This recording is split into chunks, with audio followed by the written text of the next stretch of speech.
Star Wars number 11, 2021 is out now, and it continues the Operation Starlight thread from issues past. Overall, it's another somewhat mundane issue in the saga between the Rebels and Commander Zara, but it did offer up a portrayal of Princess Leia that has never really been done before. I say this because she nearly kills Lobot by forcing him to keep working with the translator droid that they stole to craft a new code system. She is cold and precise, even as Lando pleads for his friend's life, who he is watching being killed right in front of his eyes. Leia doesn't even try to find an alternative solution. She just coldly presses on, knowing full well that she may get Lobot killed in the process. Like I said, it was a shock to see the princess act this way, but I guess we know the Rebel Alliance will do whatever it takes to win the war, and one of its top and very noble leaders is no different.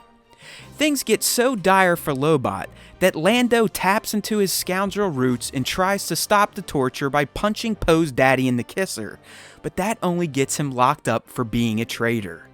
If anything, this issue made it very clear how tenuous Lando's initial time with the Rebels were.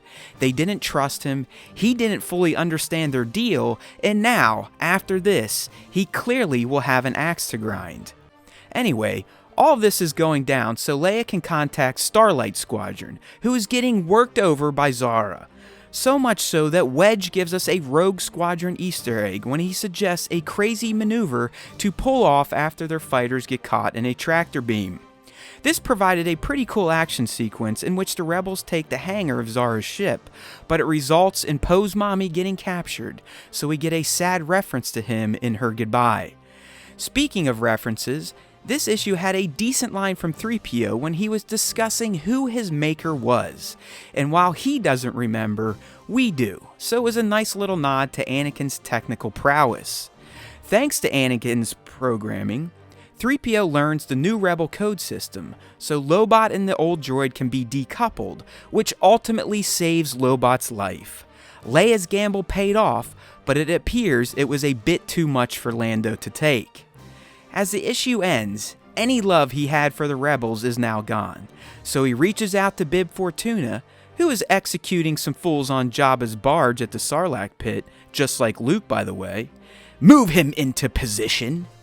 It appears that Lando is now willing to sell the Rebels out, so he makes a deal to get Bib the old droid so they can learn how to crack the Rebels' code. What a scoundrel, but can you blame him after what Leia just did? Like I said, this was a decent issue, but nothing really juicy happened canon-wise or even action-wise, so I'm left feeling a bit let down.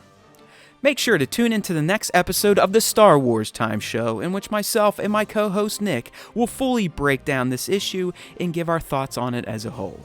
Thanks for watching. If you enjoyed this video, please consider liking it and subbing to our YouTube channel.